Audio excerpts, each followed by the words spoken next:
Jonathan brought up some recent movies that were out. Hearing about them, Kaya learned that a lot of angsty teen dramas centered on potty training as much as the hormones and difficulties of teenage life. Movie ratings were also a bit more strict, as kids couldn't get into any movie R or higher without adult supervision.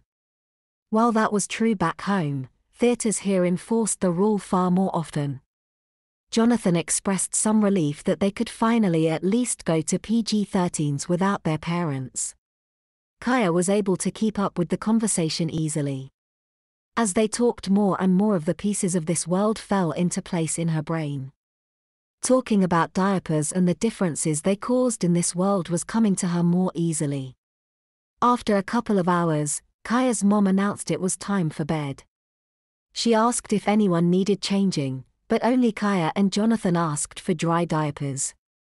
Cindy wanted her disposable for as long as possible, even if it meant a small rash later on. Kaya's mom just shrugged and let her be. "It's your butt that's gonna hurt, do what you want," she said. As Kaya's mom worked on her, Kaya, for the first time, realized that she was being changed right in front of her friends, and they were being changed right in front of her. She had watched both Jonathan and Luke get new diapers and didn't even bat an eye.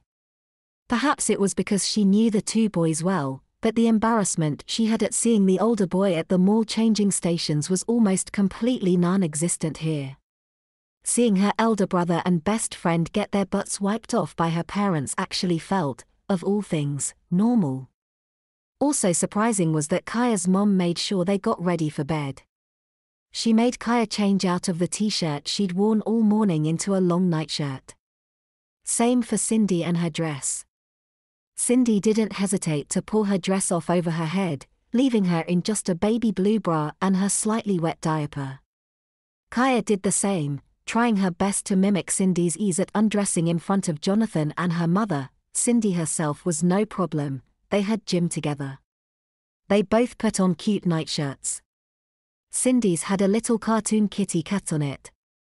When Jonathan was re-diapered, he pulled on his pants, which actually were pajama bottoms, and pulled a white t-shirt out of his diaper bag.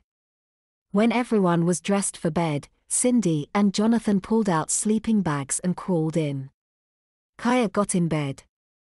Kaya's mom gave the kids a goodnight kiss before she turned out the lights. As Kaya started to fall asleep, she wondered to herself if, when she next woke up, if she'd be wearing diapers or underpants.